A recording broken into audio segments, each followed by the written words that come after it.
স্নেহের ছাত্রছাত্রীরা, আজকের আমরা ইলেকট্রোকেমিস্ট্রি বা তড়িৎ রসায়ন নিয়ে আলোচনা করব। দেখো, দৈনন্দিন জীবনে আমরা বিভিন্ন রকম যে ইলেকট্রনিক্স গ্যাজেটসগুলো ইউজ করি, বা তোমরা আগেকার দিনে পুরানো টিভিতে অনেক সময় ব্যাটারি দেখতে, তো এই ইলেকট্রনিক্স গ্যাজেটে মূলত ব্যাটারি অর্থাৎ ইলেকট্রোকেমিক্যাল সেল ব্যবহার করা হয়, তড়িৎ কোষ। তো এখানে আসলে তড়িৎ শক্তি এবং রাসায়নিক শক্তির একটা পারস্পরিক রূপান্তর ঘটে, অর্থাৎ কেমিক্যাল রিয়াকশনের মাধ্যমে একটা পোটেনশিয়াল ডেভেলপ হয়। তো এই চ্যাপ্টারে আমরা মূলত জানব যে কিভাবে কেমিক্যাল পোটেনশিয়াল ডেভেলপড হয় রাসায়নিক বিক্রিয়ার মাধ্যমে। আবার দেখো, যখন তোমরা নিচের শ্রেণীতে অর্থাৎ ক্লাস 10 বা 8 পড়েছো, তখন দেখবে যে অম্লযুক্ত জলের তড়িৎ বিশ্লেষণ পড়েছ। তো সেক্ষেত্রে বা সলভে কেলনার যে প্রসেস, সেখানে কস্টিক সোডার যে প্রিপারেশন পড়েছ, সেখানে আসলে কিভাবে তড়িতের ব্যবহার করে কোনো রাসায়নিক পরিবর্তন ঘটানো হতো এবং বিয়োজনের মাধ্যমে অর্থাৎ তড়িৎ বিয়োজনের মাধ্যমে বিভিন্ন পদার্থ উৎপন্ন করা হতো এবং সেখানে কি পরিমাণ পদার্থ উৎপন্ন হয় সেই সব নিয়েই এই চ্যাপ্টার। আমরা এই চ্যাপ্টার শুরু করব। এই চ্যাপ্টারের প্রথম যে আজকের আলোচনা, একদম বেসিক কনসেপ্টগুলো, যে ইলেকট্রোকেমিক্যাল সেল কি, ইলেকট্রোকেমিক্যাল সেলের যে প্রকারভেদ, সেই সমস্ত বিষয় নিয়ে আজকে আমাদের লেসন 1। তোমাদের সবাইকে আমি আবারও ধন্যবাদ জানাই ক্লাসে আসার জন্য। এই সেমিস্টার 4-এর সমস্ত অধ্যায় কিন্তু আমরা ভিডিওর মাধ্যমে কমপ্লিট করব। তোমরা প্লিজ একটু বন্ধুদের শেয়ার করে দেবে, যাতে করে তারা আরও এই সমস্ত লিঙ্কগুলো আরও অন্যান্য বন্ধুদের শেয়ার করতে পারে এবং তাদের এই টিউশনটা কাজে আসতে পারে। চলো আজকের লেসন শুরু করি। প্রথম আমরা জেনে নেব তড়িৎ রাসায়নিক কোষ বিষয়টা কি। দেখো, যে ব্যবস্থার মাধ্যমে তড়িৎ শক্তিকে রাসায়নিক শক্তিতে বা রাসায়নিক শক্তিকে তড়িৎ শক্তিতে রূপান্তরিত করা হয় তাকে তড়িৎ রাসায়নিক কোষ বলে। এই যে পাশে একটা ছবি দেখছো, এখানে আসলে কি হচ্ছে দেখো, রাসায়নিক বিক্রিয়া ঘটানো হচ্ছে। এটাকে বলা হচ্ছে একটা হাফ সেল বা অর্ধকোষ। এটা একটা রাইট সাইডে, এটা একটা হাফ সেল। তো এখানে টোটাল কেমিক্যাল রিয়াকশন যেটা ঘটছে তার মাধ্যমেই তৈরি হচ্ছে কিন্তু দেখো ইলেকট্রন ফ্লো হচ্ছে, অর্থাৎ কারেন্টের ফ্লো হচ্ছে। এবং এখানে আমরা একটা পোটেনশিওমিটারের মাধ্যমে বুঝতে পারছি যে আসলে কত পোটেনশিয়াল বা তড়িৎ বিভব ডেভেলপ করছে। তাহলে যে কোনো তড়িৎ রাসায়নিক কোষ এক বা একাধিক তড়িৎ বিশ্লেষের যে দ্রবণ, এবং সেখানে যদি দুটি তড়িৎদ্বার থাকে, আমরা কি বলছি, যে কোনো তড়িৎ রাসায়নিক কোষ, ধরো এটা একটা তড়িৎ রাসায়নিক কোষ, এখানে একাধিক দ্রবণ থাকতে পারে, যেমন এখানে একটা সলিউশন আমি দিয়েছি।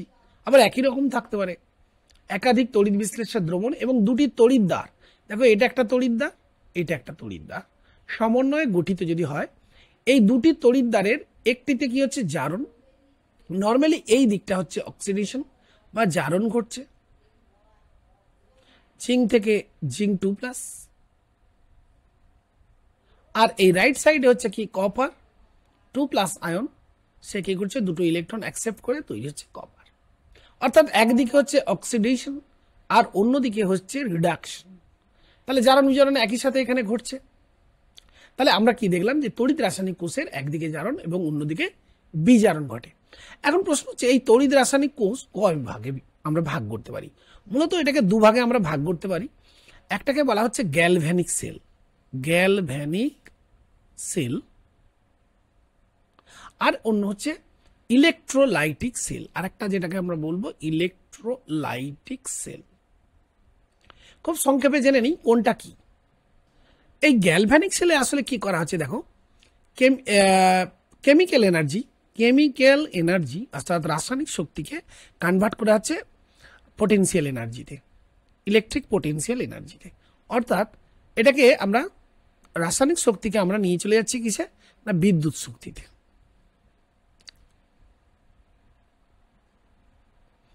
Electric potential energy. ওকে, আর ইলেকট্রোলাইটিক সেল সেখানে কি হচ্ছে না স্যার, সেখানে আসলে তড়িৎ প্রবাহের মাধ্যমে তৈরি করা মানে ঘটানো হচ্ছে কেমিক্যাল রিয়াকশান, অর্থাৎ সেখানে তড়িৎ শক্তিকে রাসায়নিক শক্তিতে কনভার্ট করা আছে। যেমন তোমরা পড়েছো যে যেমন জলের তড়িৎ বিশ্লেষণ বা কস্টিক সোডা উৎপাদনে যে সলভেট কেলনার যে সেল আছে, সেখানে এই কেমিক্যাল রিয়াকশনগুলো আসলে তড়িৎ প্রবাহের মাধ্যমেই ঘটানো হয়। এবার আমরা একটুখানি জেনে নেব যে আসলে গ্যালভানিক কোষ বা তড়িৎ বিশ্লেষণ কোষের মধ্যে তফাৎটা কি আছে। তো প্রথমে দেখো যে পার্থক্যটা আমরা বলবো, এই ধরনের কোষে মানে গ্যালভানিক সেলে যেটা আমরা বললাম যে কেমিক্যাল এনার্জি রাসায়নিক শক্তি তড়িৎ শক্তিতে রূপান্তরিত হচ্ছে, আর তড়িৎ বিশ্লেষণ কোষে কি হচ্ছে, তড়িৎ শক্তি রাসায়নিক শক্তিতে রূপান্তরিত হচ্ছে। তড়িৎ বিশ্লেষণ কোষ মানে তোমরা একটু মনে রাখো যে জলের তড়িৎ বিশ্লেষণ, এটা মনে করলেই হবে। কোষ বিক্রিয়াটি স্বতঃস্ফূর্ত, স্বতঃস্ফূর্ত মিনস স্পন্টেনিয়াস, অর্থাৎ এটি স্পন্টেনিয়াসলি ঘটে, স্পন্টেনিয়াস, অর্থাৎ এখানে ফ্রি এনার্জি যেটা চেঞ্জটা হয় সেটা হচ্ছে নেগেটিভ হবে। অস্বতঃস্ফূর্ত রেডক্স বিক্রিয়াকে সংগঠিত করা হয়, এটা অবভিয়াসলি নন স্পন্টেনিয়াস।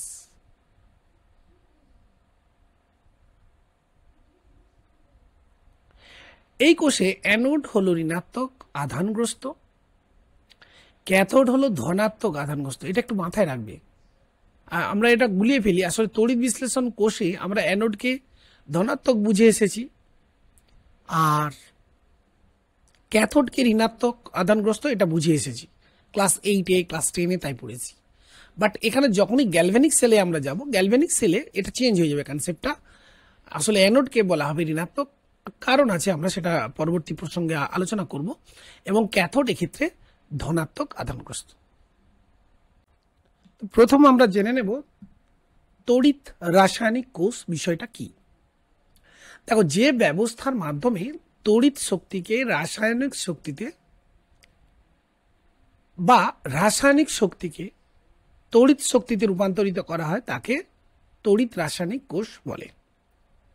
এই যে পাশে একটা ছবি দেখছো, এখানে আসলে কি হচ্ছে দেখো, রাসায়নিক বিক্রিয়া ঘটানো হচ্ছে, এটাকে বলা হচ্ছে একটা হাফ সেল বা অর্ধকোষ। এটা একটা রাইট সাইডে, এটা একটা হাফ সেল। তো এখানে টোটাল কেমিক্যাল রিয়াকশন যেটা ঘটছে তার মাধ্যমেই তৈরি হচ্ছে কিন্তু দেখো ইলেকট্রন ফ্লো হচ্ছে, অর্থাৎ কারেন্টের ফ্লো হচ্ছে, এবং এখানে আমরা একটা পোটেনশিওমিটারের মাধ্যমে বুঝতে পারছি যে আসলে কত পোটেনশিয়াল বা তড়িৎ বিভব ডেভেলপ করছে। তাহলে যে কোনো তড়িৎ রাসায়নিক কোষ এক বা একাধিক তড়িৎ বিশ্লেষের যে দ্রবণ, এবং সেখানে যদি দুটি তড়িৎদ্বার থাকে, আমরা কি বলছি, যে কোনো তড়িৎ রাসায়নিক কোষ, ধরো এটা একটা তড়িৎ রাসায়নিক কোষ, এখানে একাধিক দ্রবণ থাকতে পারে, যেমন এখানে একটা সলিউশন আমি দিয়েছি, আবার একই রকম থাকতে পারে একাধিক তড়িৎ বিশ্লেষের দ্রবণ এবং দুটি তড়িৎদ্বার। দেখো, এটা একটা তড়িৎদ্বার, এটা একটা তড়িৎদ্বার, সমন্বয়ে গঠিত যদি হয়, এই দুটি তড়িৎদ্বারের একটিতে কি হচ্ছে, জারণ। নর্মালি এই দিকটা হচ্ছে অক্সিডেশন বা জারণ ঘটছে, জিঙ্ক থেকে জিঙ্ক 2+, আর এই রাইট সাইডে হচ্ছে কি কপার 2+ আয়ন, সে কি করছে, দুটো ইলেকট্রন অ্যাকসেপ্ট করে তৈরি হচ্ছে কপার। অর্থাৎ একদিকে হচ্ছে অক্সিডেশন আর অন্যদিকে হচ্ছে রিডাকশন। তাহলে জারণ বিজারণ একই সাথে এখানে ঘটছে। তাহলে আমরা কি দেখলাম যে তড়িৎ রাসায়নিক কোষের একদিকে জারণ এবং অন্যদিকে বিজারণ ঘটে। এখন প্রশ্ন হচ্ছে, এই তড়িৎ রাসায়নিক কোষ কয় ভাগে আমরা ভাগ করতে পারি? মূলত এটাকে দুভাগে আমরা ভাগ করতে পারি। একটাকে বলা হচ্ছে গ্যালভ্যানিক সেল, গ্যালভ্যানিক সেল, আর অন্য হচ্ছে ইলেকট্রোলাইটিক সেল, আর একটা যেটাকে আমরা বলবো ইলেকট্রোলাইটিক সেল। খুব সংক্ষেপে জেনে নিই কোনটা কি। এই গ্যালভ্যানিক সেলে আসলে কি করা হচ্ছে দেখো, কেমিক্যাল এনার্জি অর্থাৎ রাসায়নিক শক্তিকে কনভার্ট করা হচ্ছে পোটেনশিয়াল এনার্জিতে, ইলেকট্রিক পোটেনশিয়াল এনার্জিতে। অর্থাৎ এটাকে আমরা রাসায়নিক শক্তিকে আমরা নিয়ে চলে যাচ্ছি কিসে না, বিদ্যুৎ শক্তিতে।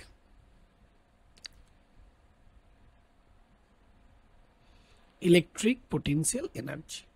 ওকে, আর ইলেকট্রোলাইটিক সেল সেখানে কি হচ্ছে না স্যার, সেখানে আসলে তড়িৎ প্রবাহের মাধ্যমে তৈরি করা মানে ঘটানো হচ্ছে কেমিক্যাল রিয়াকশান, অর্থাৎ সেখানে তড়িৎ শক্তি। তো মনে রাখার জন্য বলবো যে দেখো, যখন ব্যাটারি দিয়ে যখন তড়িৎ বিশ্লেষণ করা হচ্ছে, তখন ব্যাটারির পজিটিভ প্রান্তটা আসলে যে তড়িৎদ্বারের সঙ্গে যুক্ত হচ্ছে সেটাকে অ্যানোড, এ কারণেই বলা হয় সেখানে আসলে অক্সিডেশনটা ঘটে।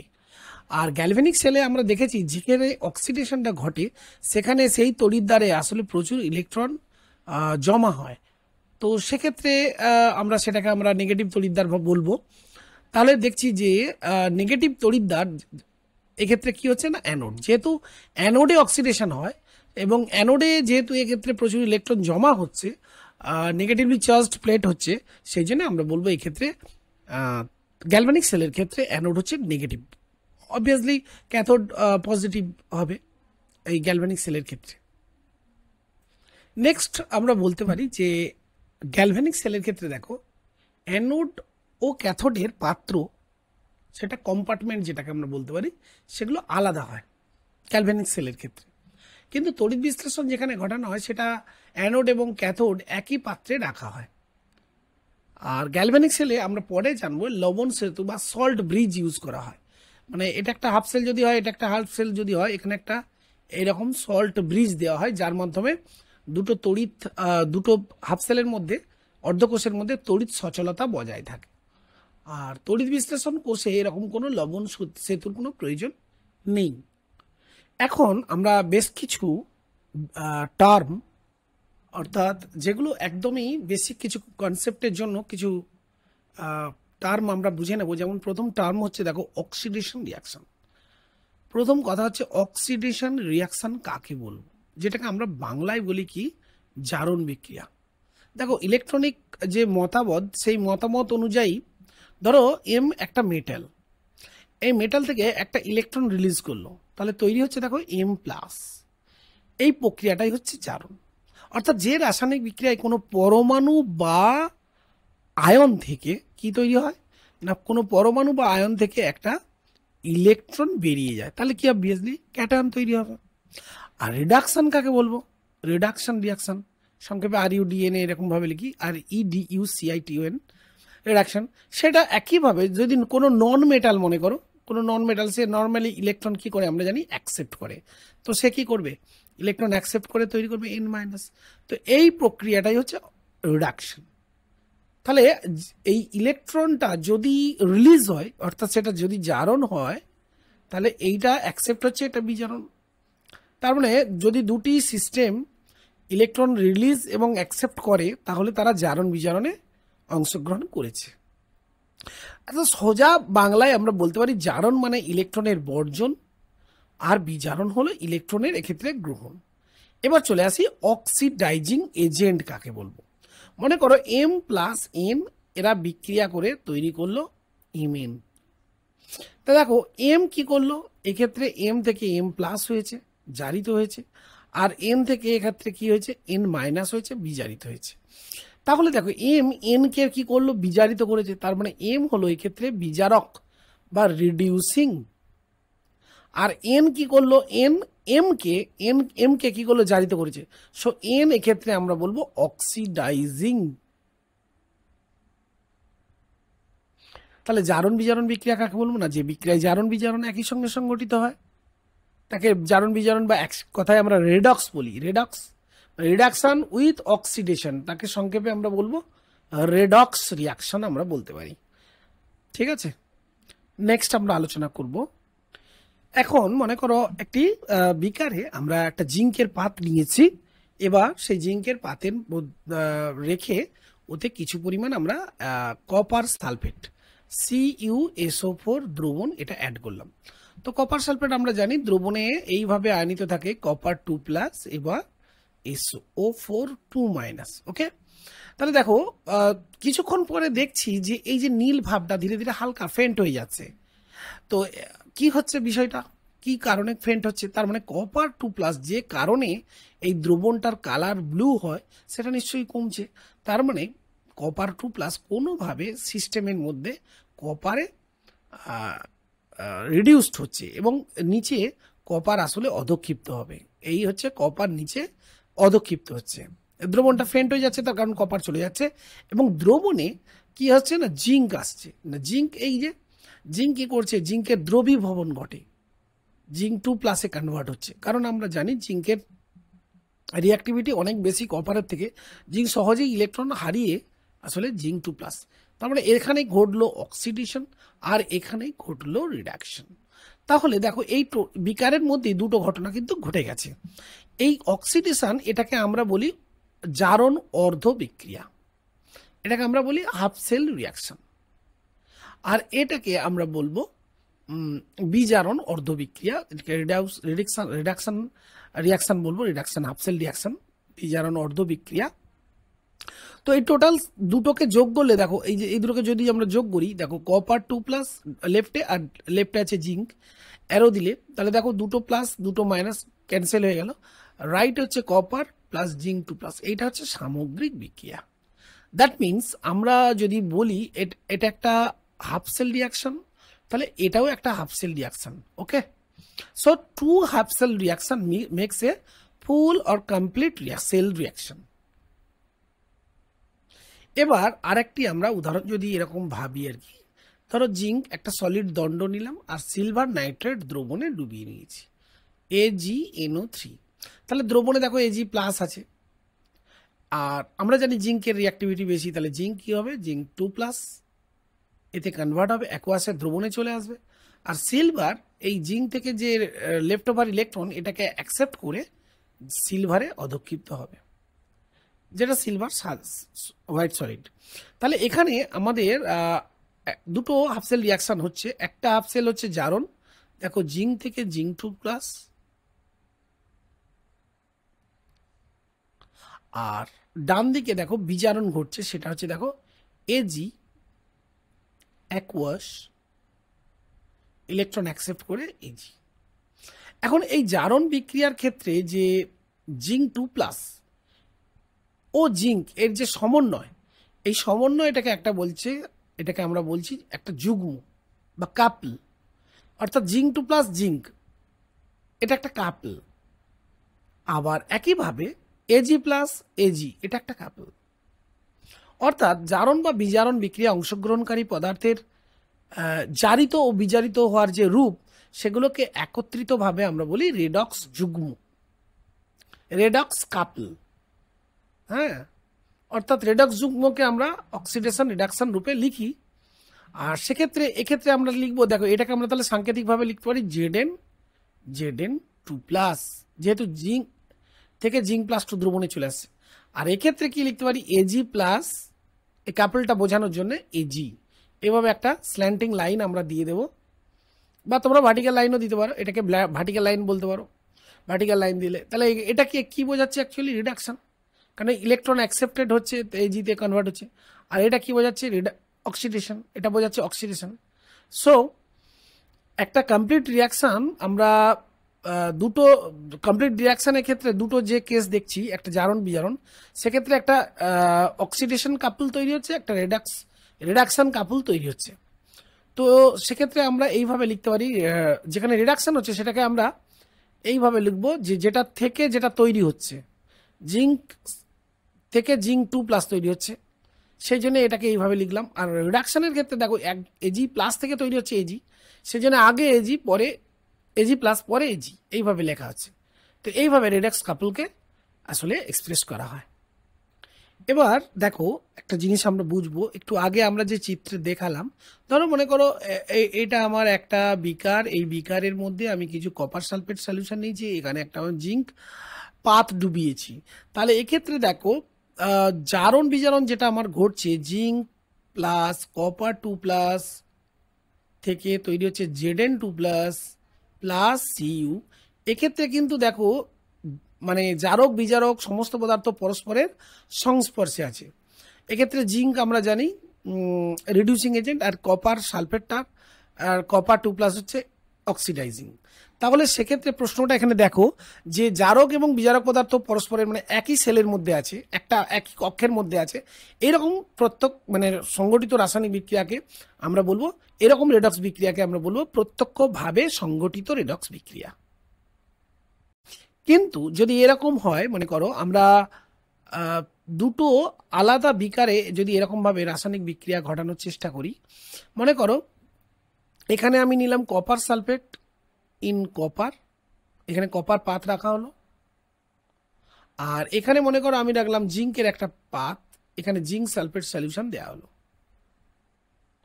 এবার এই দুটো সলিউশনকে একটা সল্ট ব্রিজ দিয়ে কানেক্ট করা হলো যাতে তড়িৎ চলাচল সম্ভব হয়। তাহলে সেক্ষেত্রে দেখো আমরা কিন্তু দুটো কক্ষ নিয়েছি এবং একটিতে বিজারণ ঘটবে, এইটাতে বিজারণ ঘটবে এবং এটাতে জারণ ঘটবে। তা সেক্ষেত্রে জারণ বিজারণ যেহেতু আলাদা কক্ষে সংগঠিত হচ্ছে, সেহেতু জারক এবং বিজারক পরস্পরের সঙ্গে মেশে না বা সংস্পর্শও নেই। এরকম বিক্রিয়ার ক্ষেত্রে আমরা বলবো এটাকে পরোক্ষ রেডক্স রিয়াকশন বা ইনডিরেক্ট রেডক্স রিয়াকশন বলবো। তো এক্ষেত্রে এটাকে আমরা বলি একটা হাফ সেল, আর এটা একটা রাইট হাফ, এটা লেফট হাফ সেল, এটা রাইট হাফ সেল। তো এদের মধ্যেই আসলে রাসায়নিক বিক্রিয়া ঘটে এবং তড়িৎ শক্তি বা কেমিক্যাল পটেনশিয়াল তৈরি হয়, ইলেকট্রোকেমিক্যাল পটেনশিয়াল তৈরি হয় এবং তড়িৎ প্রবাহ ঘটে। এই হলো কনসেপ্ট প্রত্যক্ষ এবং পরোক্ষ রেডক্স বিক্রিয়ার। তো এখন পরিচ্ছেদ সংক্রান্ত কোশ্চেনগুলো আমরা আলোচনা করে নেব। দেখো এই পরিচ্ছেদে প্রথম প্রশ্ন, গ্যালভানীয় কোষ এবং তড়িৎ বিশ্লেষ্য কোষে সংঘটিত বিক্রিয়ার ক্ষেত্রে মুক্ত শক্তির পরিবর্তন ডেল্টা জি, যেটা স্ট্যান্ডার্ড ফ্রি এনার্জি চেঞ্জ আমরা বলি, এর চিহ্নটা কি হবে? দেখো গ্যালভানীয় কোষের আমরা জানি যে স্বতঃস্ফূর্তভাবে রাসায়নিক বিক্রিয়া ঘটে, তাই ডেল্টা জি এর ভ্যালু তো অবভিয়াসলি নেগেটিভ হবে। তো দেখো এই বেসিক কনসেপ্টগুলো ক্লিয়ার রাখা দরকার, কারণ কোশ্চেন সবসময় এরকম আসবে নাকি যেগুলো করেছি সেগুলোর মধ্যে কিছু কনসেপচুয়াল কোশ্চেনও থাকছে, তো সেগুলোকে আমার দিকে ওই পরীক্ষার হলে কিন্তু কনসেপচুয়াল ওয়েতেই সেটাকে কমপ্লিট করতে হবে। তো দেখো তড়িৎ বিশ্লেষ্য কোষে স্বতঃস্ফূর্তভাবে বিক্রিয়া তো ঘটে না, বাইরে থেকে শক্তি প্রয়োগ করতে হয়, অর্থাৎ নন স্পন্টেনিয়াস তড়িৎ বিশ্লেষণ কোষ যেগুলো, সেক্ষেত্রে আমরা বলবো ডেল্টা জি এর ভ্যালুটা অবভিয়াসলি পজিটিভ, ধনাত্মক। তো নেক্সট কোশ্চেন দেখো, গ্যালভানীয় কোষ এবং তড়িৎ বিশ্লেষ্য কোষের মধ্যে পার্থক্যগুলো লিখতে বলেছে। দেখো এই আলোচনা অলরেডি আমরা থিওরিটিক্যাল পার্টে করেছি, তবু এখানে একটা রিপিট করছি। প্রথম দেখো শক্তির রূপান্তর, আমরা যদি এই বৈশিষ্ট্য নিয়ে বলি, দেখো রাসায়নিক শক্তি তড়িৎ শক্তিতে রূপান্তরিত হয়, এটা আমরা জানি কোথায়, গ্যালভানিক সেলে। আর তড়িৎ বিশ্লেষণ কোষ মানে আমরা বললাম না অম্লযুক্ত জলে তড়িৎ বিশ্লেষণ, সেক্ষেত্রে মনে করো তড়িৎ শক্তি কনভার্ট হয়েছে গুলো রাসায়নিক শক্তিতে। শক্তি রূপান্তরকরণ এই বৈশিষ্ট্য যদি বলি সেটার দিক থেকে এটা 2 নম্বর স্বতঃস্ফূর্ততার বিচারে গ্যালভানিক কোষ স্পন্টেনিয়াস আর এটা নন স্পন্টেনিয়াস। ডেল্টা জি বা ফ্রি এনার্জি চেঞ্জের বিচারে এটা নেগেটিভ, আর তড়িৎ বিশ্লেষ্য কোষ অবভিয়াসলি পজিটিভ যেহেতু নন স্পন্টেনিয়াস। 4 নম্বর অ্যানোড ক্যাথোডের যে কনসেপ্ট, অ্যানোড বা ক্যাথোড তড়িৎ বিশ্লেষণ কোষে অলরেডি তোমরা পড়েছো ধনাত্মক অ্যানোড আর ক্যাথোড ঋণাত্মক, বাট এক্ষেত্রে গ্যালভানিক সেলে যেহেতু আমরা আলোচনা অলরেডি করেছি অ্যানোড হয় ঋণাত্মক উল্টোটা এবং ক্যাথোড হয় ধনাত্মক। নেক্সট লবণ সেতু, দেখো এখানে লবণ সেতুর প্রয়োজন আছে যেহেতু এখানে কি করা হয় দুটো হাফ সেল কানেক্টেড করে লবণ সেতু দিয়ে, এক্ষেত্রে যেহেতু প্রত্যক্ষ রাসায়নিক বিক্রিয়া ঘটে সেক্ষেত্রে লবণ সেতুর কোনো প্রয়োজন নেই। নেক্সট দেখো একটা উদাহরণ যদি আমরা বলি, উদাহরণের দিক থেকে কোশ্চেন 6 পয়েন্ট, ড্যানিয়েল সেল বা লেড স্টোরেজ ব্যাটারি এইগুলো সবই কিন্তু গ্যালভানিক সেল। আর জলের তড়িৎ বিশ্লেষণ বা ধাতুর যে এক্সট্রাকশনগুলো আমরা করেছি ক্লাস 9-এ, এগুলো সবই কিন্তু তড়িৎ বিশ্লেষ্য কোষের উদাহরণ। নেক্সট গ্যালভানীয় কোষে কোন শক্তি তড়িৎ শক্তিতে রূপান্তরিত হয়, এটা এক্ষুনি আলোচনা করলাম, নিশ্চয়ই তোমরা বলতে পারবে রাসায়নিক শক্তি, তাই না? রাসায়নিক শক্তি তড়িৎ শক্তিতে বলছে উক্ত শক্তির উৎস কি? দেখো এই রাসায়নিক শক্তির উৎস হলো কোষের মধ্যে সংগঠিত কিন্তু কি রেডক্স রিয়াকশন বা জারণ বিজারণ বিক্রিয়া। এই নিয়ে আমরা ডিটেলড এই চ্যাপ্টারের শেষের দিকে এই মাঝামাঝি জায়গায় আমরা অনেক ডিটেলড এগুলো আলোচনা করব। নেক্সট কোশ্চেন দেখো বলেছে কোশ্চেন, শুধুমাত্র জারণ বিক্রিয়া বা শুধুমাত্র বিজারণ বিক্রিয়া সম্ভব নয় কেন? এটা ইন্টারেস্টিং একটা কোশ্চেন, তোমরা ক্লাস 8-এ মনে হয় পড়েছিলে। দেখো জারণ বিজারণ একই সাথে ঘটে, উদাহরণ দাও। তো এখানে আমরা জানছি অ্যাকচুয়াল কারণ। বলছে জারণ এবং বিজারণ বিক্রিয়া একে অপরের কমপ্লিমেন্টারি। তোমরা নিশ্চয়ই কমপ্লিমেন্টারি বিষয়টা বোঝো। মানে একটি হলে অন্যটি হবেই আর কি। যেমন একটি পদার্থ যদি এম প্লাসে জারিত হয়, তা জারিত হওয়ার জন্য কি ইলেকট্রন রিলিজ করতে হবে। তাহলে অবভিয়াসলি ওই সিস্টেমে যদি ইলেকট্রন অ্যাকসেপ্ট করে, তাহলে অবভিয়াসলি সে হবে বিজারিত। অর্থাৎ একজন যদি বিজারিত হয়, অন্যজন অবভিয়াসলি জারিত হচ্ছে। কাজেই জারণ বিজারণ একটা কি বলবো, একটা যুগপৎ বিক্রিয়া। কাজেই এটি এককভাবে হওয়া সম্ভব নয়। নেক্সট কোশ্চেন, আয়রন চূর্ণ। আয়রন চূর্ণকে কপার সালফেট দ্রবণে আমরা যদি যোগ করি, তাহলে দেখো আয়রন জারিত হয়ে আয়রন 2+ এবং আয়রন সালফেট 2- সঙ্গে একটা ইন্টারাকশন করে এরা যুক্ত থাকবে। জলীয় দ্রবণে কপার 2+ বিজারিত হবে, বলছে কপার 2+, জলীয় দ্রবণে কপার 2+ কপারে বিজারিত হবে, এই যে দেখো। এবার প্রশ্নটা দেখো, বিক্রিয়াটিতে কোনো তড়িৎ শক্তি উৎপন্ন হয় না কেন? দেখো এটা সিম্পলি তোমরা বুঝতেই পারছো যে আয়রন আর কপার সালফেট ডিরেক্টলি অ্যাড করা হচ্ছে, এটা একটা প্রত্যক্ষ সংযোগ জারণ বিজারণ বিক্রিয়া। অর্থাৎ একই পাত্রের মধ্যে আয়রন আছে, একটা ধরো রড আছে, আর সেখানে কপার সালফেটও আছে। তাহলে যে পোটেনশিয়ালটা ডেভেলপ করছে, সেই ডেভেলপটা যে যে যে মানে বিভব তৈরি হচ্ছে নেগেটিভ বা পজিটিভ, সেটা বাইরের কোনো কিন্তু কি নেই, বাইরের কোনো সার্কিট নেই যার মধ্য দিয়ে তড়িৎ প্রবাহিত হওয়ার সম্ভাবনা আছে। তো সেই জন্য কি করা হয়, দুটো হাফ সেল করা হয়, এদিকে একটা ক্যাথোড এদিকে একটা অ্যানোড দিয়ে। তাও এখান দিয়ে আমরা কি করি, এক্সটার্নাল কোনো ল্যাম্প বা এই জাতীয় কিছু কোনো লোড দিলে সেইটা কি হবে, জ্বলতে থাকবে, তাই না, সেটা জ্বলতে থাকবে। তো এক্ষেত্রে তো এটা প্রত্যক্ষ সংযোগ জারণ বিজারণ বিক্রিয়া হওয়ার জন্য আসলে এখানে ইলেকট্রনগুলি কোনো বাহ্যিক বর্তনী দিয়ে প্রবাহিত হবার সুযোগ পায় না, তাই তড়িৎ প্রবাহ বা তড়িৎ শক্তি উৎপন্ন হয় না। আর তড়িৎ শক্তি উৎপন্ন হওয়ার জন্য জারণ এবং বিজারণ এগুলোকে দুটো ভিন্ন প্রকোষ্ঠে, যেমন গ্যালভেনিক সেলে করতে হয়, সেটা করা হয়নি। আর সে কারণেই আমরা যেহেতু ইলেকট্রনের বাহ্যিক প্রবাহ নেই, সে কারণে তড়িৎ প্রবাহ সম্ভব নয়, অর্থাৎ তড়িৎ শক্তি উৎপন্ন হবে না। Next question, question number 6, redox reaction কাকে বলে? প্রদত্ত রেডক্স অর্ধ বিক্রিয়াগুলো লিখতে বলেছে। তা রেডক্স মিন্স যেখানে রিডাকশন এবং অক্সিডেশন একই সাথে ঘটে, জারণ বিজারণ একই সাথে ঘটে, সেটা রেডক্স রিয়াকশন। তো সংজ্ঞাটা লিখেও দিয়েছি, একটু দেখে নাও।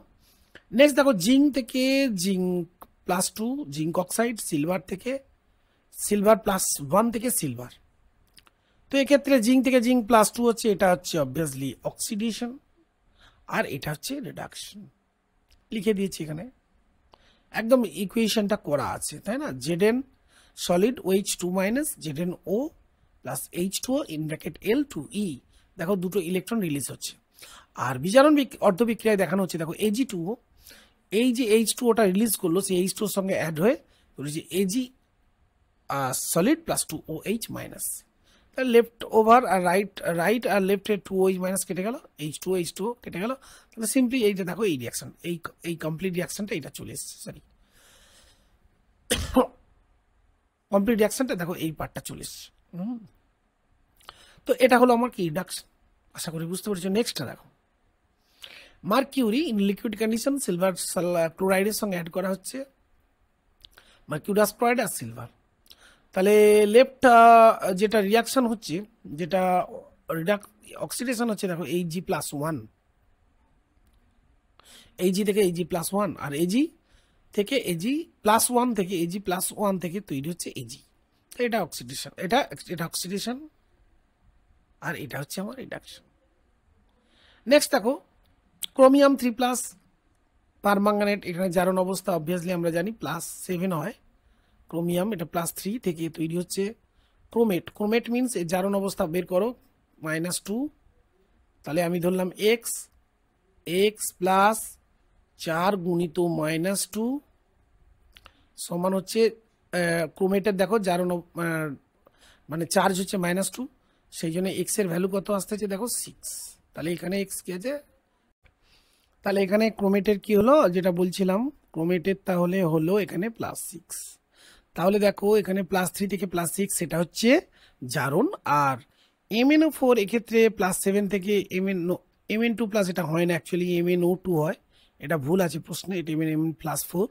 সো এক্ষেত্রে +7 থেকে +4 এটা হচ্ছে রিডাকশন, এটা বিজারণ, এবং সেটা আমি লিখেই দিয়েছি। দেখো আসলে ক্রোমিয়াম 3+ CrO4 2- MnO4 বিজারিত MnO2 বা MnO4 2-, MnO4 2- হলেও হতো।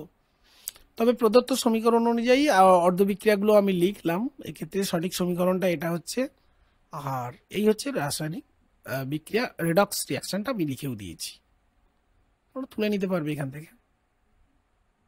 তাহলে সেক্ষেত্রে জারণ অর্ধবিক্রিয়াটা কি দাঁড়াচ্ছে, Cr3+, সে কি করছে, in presence of base medium তৈরি করছে CrO4 2-, 4H2O + L, কারণ দেখো এখানে 8OH-, তাহলে ও 4টে ইউজ হচ্ছে, তাহলে এখন 4টে ও রয়ে যাচ্ছে, আর এখানে 8টা H, তাহলে 4টি জল।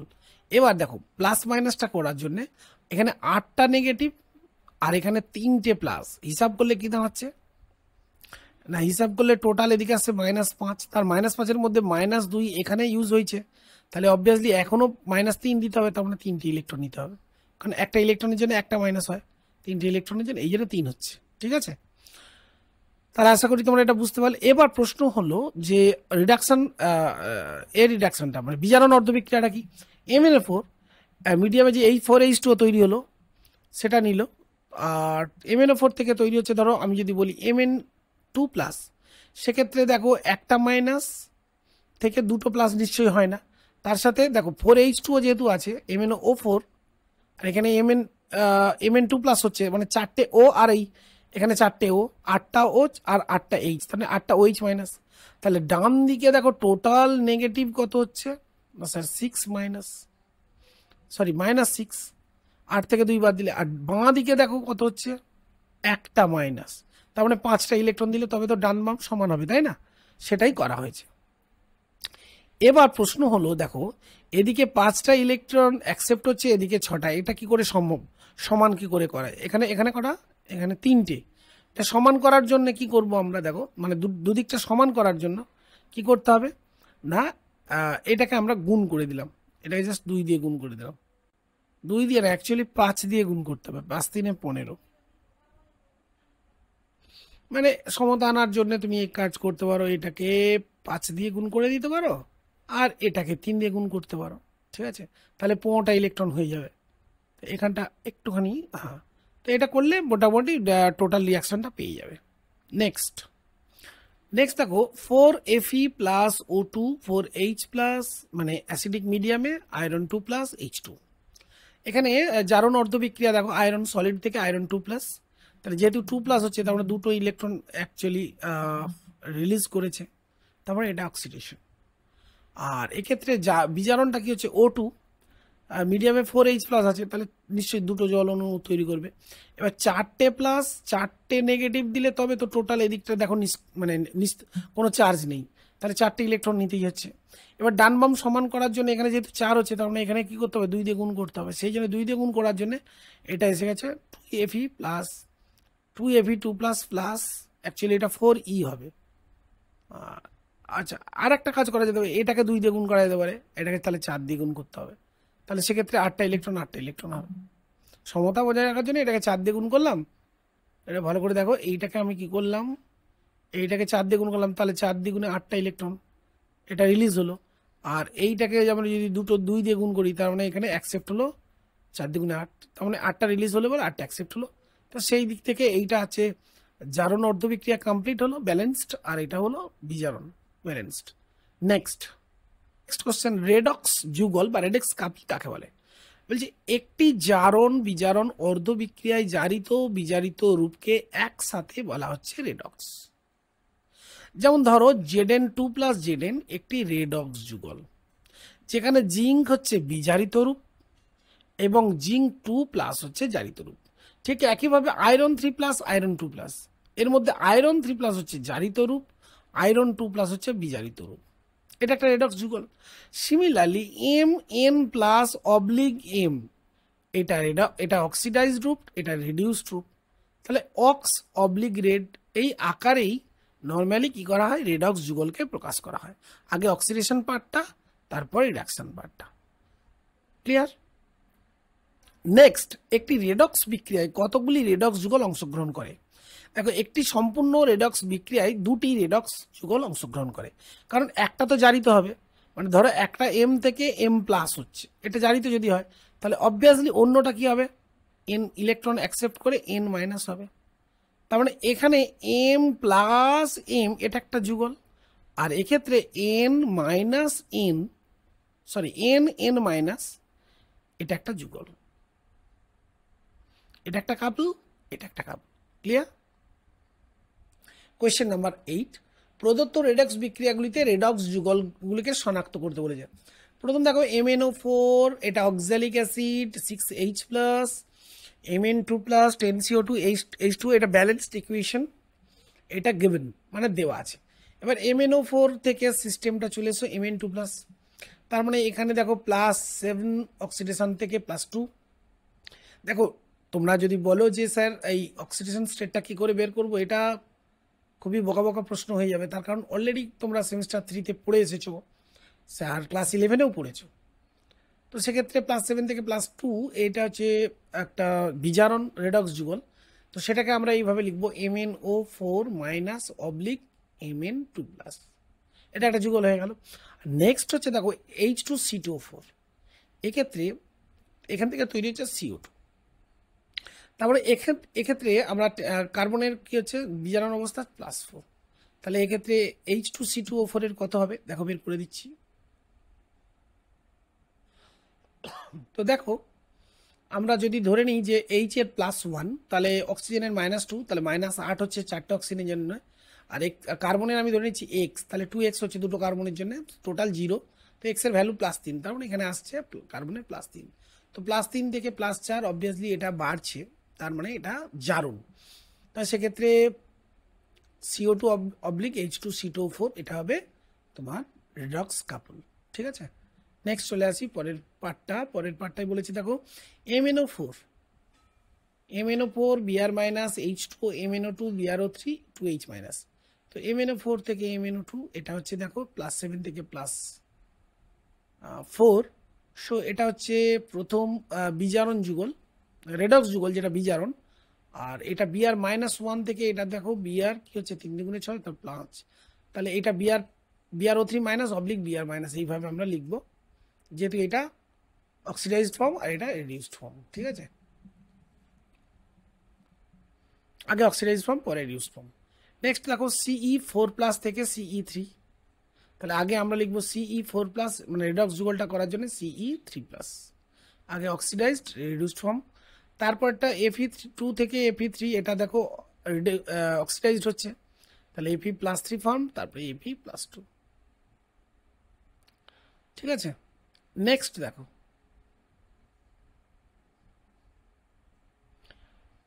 লেড থেকে দেখো Lead4+ আছে, এটা অক্সিডাইজড হচ্ছে, Lead2+ থেকে লেড হচ্ছে, এটা রিডিউসড হচ্ছে, তো এটা হচ্ছে আমার বিজারণ, যেহেতু অক্সিডাইজ ফর্মটা আগে, আর এটা হচ্ছে আমার মানে বিজারণ হচ্ছে যেহেতু, আর জারণের ক্ষেত্রে এটা Pb4+ থেকে Pb2+। ওকে, তো এই ছিল কনসেপ্ট। নেক্সট আমরা পরের পার্টে আলোচনা শুরু করি। তো এখন আমরা একটি গ্যালভেনিক সেল, যেটা বিশেষভাবে সাজানো হয়েছে দুটি অর্ধ কোষ দিয়ে, দুটো হাফ সেল দিয়ে, যেটাকে বহু পরিচিত এই গ্যালভেনিক সেলকে আমরা ড্যানিয়েল সেল বলি, according to the scientist and inventor Frederic Daniell, তার নাম অনুসারে, যেখানে আমরা দেখছি যে দুটি বিকার, এই দুটি বিকারে প্রথমটিতে দেখো লেফট হ্যান্ডে যেটা আছে সেখানে রাখা আছে 1 মোলার জিঙ্ক সালফেট দ্রবণ, তার মধ্যে একটা জিঙ্ক দণ্ড ইনসার্টেড আছে, আর দ্বিতীয় বিকার যেটা রাইট হ্যান্ড সাইড, সেখানে দেখো 1 মোলার আসলে কপার সালফেট দ্রবণ নেওয়া হয়েছে এবং একটা কপার দণ্ড ইনসার্টেড আছে, এবং দুটি দণ্ড একটা বহির্বর্তনীর সঙ্গে যুক্ত করা আছে, যেখানে একটা সুইচ অর্থাৎ অন অফ করার মানে সিস্টেম রাখা হয়েছে, এবং একটা পোটেনশিওমিটার অর্থাৎ ভোল্টমিটারের সাথে ভোল্টমিটার অ্যাড করা হয়েছে, যাতে বর্তনীতে যদি তড়িৎ প্রবাহ ঘটে সেটা মাপার জন্য। এটা আসলে একটা তড়িৎ কোষ, যেখানে আবার দুটি বিকারকে যোগ করা হয়েছে একটি লবণ সেতুর মধ্য দিয়ে। এই যে এটা হচ্ছে তোমার লবণ সেতু, এইটা হচ্ছে লবণ সেতু। আসলে এর মধ্য দিয়ে তড়িৎ চলাচল করবে, সেই জন্যে এই লবণ সেতু দিয়ে আসলে এই টোটাল সার্কিটটাকে ক্লোজ করা হচ্ছে। এখন দেখো ওপেন অবস্থায় আছে সুইচটা, আবার কিন্তু এটা অফ অবস্থায় আছে, সুইচ অফ মোডে আছে। এখন যখন অন করা হবে, যাই হোক অন করার ব্যাপারটা পরে আসি, আগে বলে নিই যে এটা আমার হচ্ছে রাইট হাফ সেল বলা হয়, যেখানে একটি দ্রবণের মধ্যে আর কপার সালফেট দ্রবণের মধ্যে কপার ইনসার্টেড আছে। আর এটা আমার হচ্ছে left half cell. Left half সেলে তোমরা দেখতেই পাচ্ছ যে সেখানে আসলে জিঙ্ক দণ্ড, জিঙ্ক সালফেট দ্রবণে ইনসার্টেড আছে। এখন যখনই এই সুইচটাকে অন করা হবে, অর্থাৎ সার্কিটটাকে ক্লোজ করা হবে, ওপেন অবস্থায় ছিল, সুইচ অফ ছিল, তখনই দেখা যাচ্ছে একটা ইলেকট্রনের ফ্লো হচ্ছে এই দিকে, টুয়ার্ডস দিস। তো ইলেকট্রনের ফ্লো হচ্ছে, তার মানে অবভিয়াসলি তড়িৎ প্রবাহ নিশ্চয়ই আমরা জানি তার ঠিক উল্টো দিকে ঘটবে, অর্থাৎ তড়িৎ প্রবাহটা, এই যে তড়িৎ প্রবাহটা এই দিকে হবে, আর এদিকটা আমার ইলেকট্রন ফ্লো হচ্ছে। ওকে, এখন প্রশ্ন হলো যে আর কি কি ঘটনা ঘটছে। এই যে জিঙ্ক পাত্রা আছে, এই জিঙ্ক পাত্রা দেখা যাবে ধীরে ধীরে ধীরে ধীরে এটা কিন্তু ক্ষয়ছে, এর আকার কমছে, ওজন কমছে। আর এই কপার যে দণ্ডটা, এর দেখবে ওজন বাড়ছে, অর্থাৎ কপার দণ্ডটা ভারী হচ্ছে। আর একটা ঘটনা কি ঘটবে না স্যার, এই জিঙ্ক সালফেট যে দ্রবণ আছে না, এই জিঙ্ক সালফেট দ্রবণে জিঙ্ক 2+ আয়নের গাঢ়ত্ব কমছে। এমনিতে এটা কোনো কালার নয়, এখানে কালারটা জিঙ্ক সালফেটের করেছে ব্লু, এটা ঠিক না, আসলে কপার সালফেটটা ব্লু হবে, এখানে একটু চিত্রগত ভুল আছে। এটা actually colourless solution zinc sulphate, but এই কপার সালফেটটা ব্লু এবং এর কালারটা ফেন্ট হবে ধীরে ধীরে, এবং একসময় কালারলেস হবে, অর্থাৎ কপার 2+ আয়নের যত গাঢ়ত্ব কি হবে, এখানে কপার 2+ আয়নের গাঢ়ত্ব কমতে থাকবে। আর এখানে জিঙ্ক 2+ আয়নের গাঢ়ত্ব বাড়লেও, যেহেতু জিঙ্ক 2+-এর কোনো কালার নেই, এটা কালারলেসই থাকছে লেফট হ্যান্ড সাইডের এই বিকারটা। এবার প্রশ্ন হলো এই ঘটনা কেন ঘটছে। এবার প্রশ্ন হলো যখনই এই প্রশ্নের উত্তরটা দেখো, যখনই এই ওপেন অবস্থাটা ক্লোজ করা হবে, তখন সঙ্গে সঙ্গে কী হবে বলতো, এই যে জিঙ্ক দণ্ড, জিঙ্কের আসলে যে রিঅ্যাক্টিভিটি আমরা জানি অনেক বেশি কপারের তুলনায়, সহজেই জিঙ্ক কী করে, দুটো ইলেকট্রন ত্যাগ করে জিঙ্ক 2+ আয়ন রূপে দ্রবণে চলে আসবে।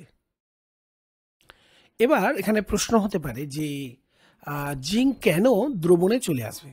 দেখো, এটা বোঝার জন্য আমাদের দুটো বিষয় বুঝতে হবে। প্রথম যেটা, সেটা হচ্ছে দেখো, জিঙ্ক যখন ধাতু আমি কোনো দ্রবণে যখন ইনসার্ট করা হচ্ছে, এই ধাতুর একটা দ্রবণ চাপ থাকে, অর্থাৎ এই ধাতুর থেকে যে অ্যাটমসগুলো আছে, সেই অ্যাটমসগুলো দ্রবণে চলে আসার একটা প্রবণতা থাকে। সঙ্গে সঙ্গে আর একটা বিপরীত প্রবণতা থাকে, যেটা দ্রবণের অভিসারক চাপের কারণে দ্রবণ থেকে আয়ন আসলে এই ধাতু থেকে ইলেকট্রন গ্রহণ করে জিঙ্ক ধাতুরূপে এর গায়ে জমা পড়বে। অর্থাৎ দুটো বিপরীত, একটা আছে ধাতব পরমাণু থেকে কি করছে, দ্রবণে চলে আসছে, এটা আছে ধাতুর দ্রবণ চাপ। এটাকে যদি আমরা বড় হাতের পি বলি, ঠিক উল্টো কাজটাও হতে পারে। জিঙ্ক 2+ আয়ন ইলেকট্রন ওই ধাতু থেকে, ধাতব পাত থেকে গ্রহণ করে জিঙ্ক ধাতুরূপে এর গায়ে জমা পড়া। এইটাকে আমরা যদি এই অভিসারক চাপটাকে যদি পি বলি, তাহলে যদি পি গ্রেটার দেন পি হয়, অর্থাৎ বড় হাতের পি গ্রেটার দেন ছোট হাতের পি হয়, অর্থাৎ ধাতুর দ্রবণ চাপ বেশি হয়, যেটা জিঙ্ক এর ধাতুর ক্ষেত্রে হয়, এর ধাতুর দ্রবণ চাপ বেশি হওয়ার জন্য দ্রবণের অভিসারক চাপের তুলনায় জিঙ্ক কী করে, দ্রবণে ইলেকট্রন এই ধাতুতে ত্যাগ করে চলে আসে। তাহলে এখানে কি হচ্ছে বলো তো, এখানে একটা নেগেটিভ চার্জ ক্রিয়েট হচ্ছে। এখন যেহেতু এই ক্যাথোড এখানটাই, এটাকে আমরা বলবো অক্সিডেশন। এখানে কি ঘটছে না স্যার, অক্সিডেশন ঘটছে, ইলেকট্রন ত্যাগ হচ্ছে। তো এই ইলেকট্রন ত্যাগ করার ফলে যে অক্সিডেশন প্রক্রিয়াটা হচ্ছে, অ্যাকচুয়ালি এই অক্সিডেশন যেখানে ঘটে সেটাকে আমরা বলি অ্যানোড। তাহলে এই ক্ষেত্রে এটা হয়ে গেল আমার অ্যানোড।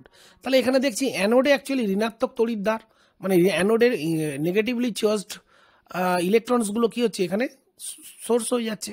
তার মানে এখানে এক্ষেত্রে গ্যালভানিক সেলের ক্ষেত্রে বা ড্যানিয়েল সেলের ক্ষেত্রে নেগেটিভলি চার্জড তড়িৎদ্বার, সেটাই হচ্ছে অ্যানোড। এবার দেখো এই নেগেটিভলি চার্জ তড়িৎদ্বারের জন্য দ্রবণে যে জিঙ্ক 2+ গুলো আয়ন আছে না, এরা কি করবে বলো তো, জিঙ্ক 2+ আয়নকে আমরা যদি এইভাবে জাস্ট দেখাই, তাহলে এখানে দেখো এ প্লাস, এই দ্রবণে এই প্লাসগুলো কি হবে বলো তো, এরকম চলে আসবে কার কাছে, এই ধাতুর কাছে। তাহলে দেখো একটা ডাবল লেয়ার তৈরি হচ্ছে, একটা নেগেটিভলি চার্জড লেয়ার আর একটা দ্রবণে পজিটিভলি চার্জ লেয়ার। তার মানে এখানে একটা পোটেনশিয়াল গ্রো করছে, কি তৈরি করছে, পোটেনশিয়াল গ্রো করছে।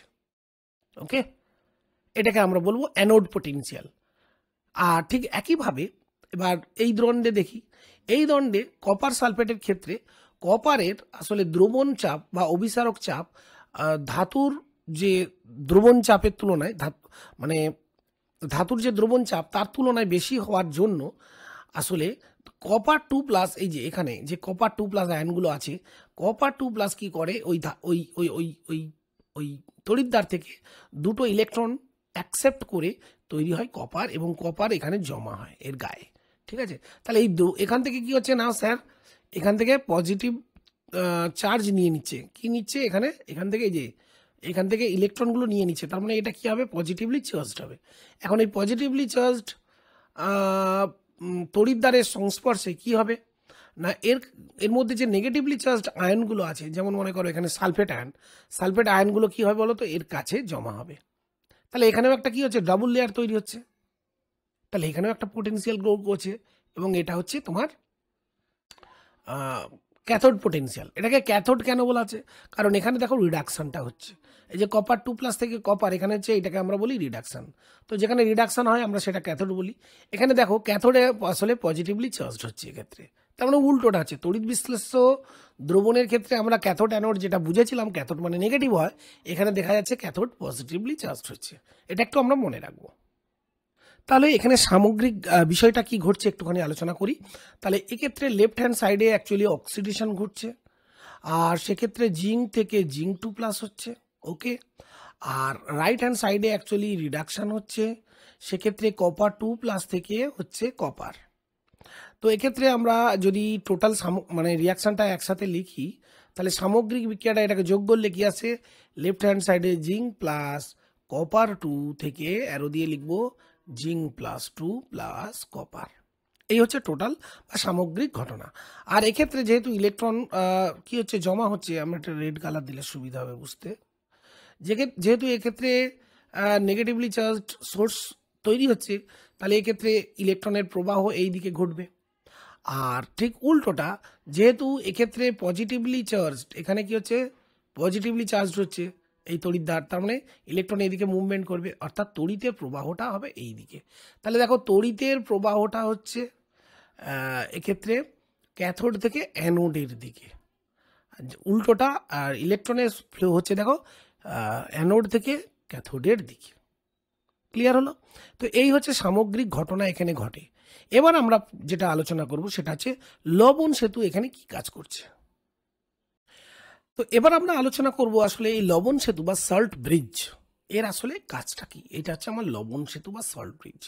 তো আগে জেনে নিই এই সল্ট ব্রিজটা তৈরি করি আমরা কি করে। দেখো সল্ট ব্রিজ আসলে কিভাবে তৈরি করা হয়। দেখো এরকম ইউ আকারের একটা এরকম কাঁচ নল নেওয়া হয়।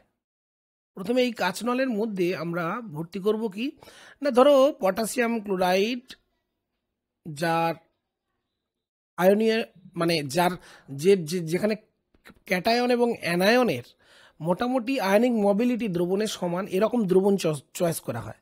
হয় পটাশিয়াম ক্লোরাইড, নয় পটাশিয়াম নাইট্রেট বা অ্যামোনিয়াম নাইট্রেট। এদের লবণগুলোকে জলে মিশিয়ে একটা ভালো সলিউশন তৈরি করা হয়, গাঢ় দ্রবণ নেওয়া হয়।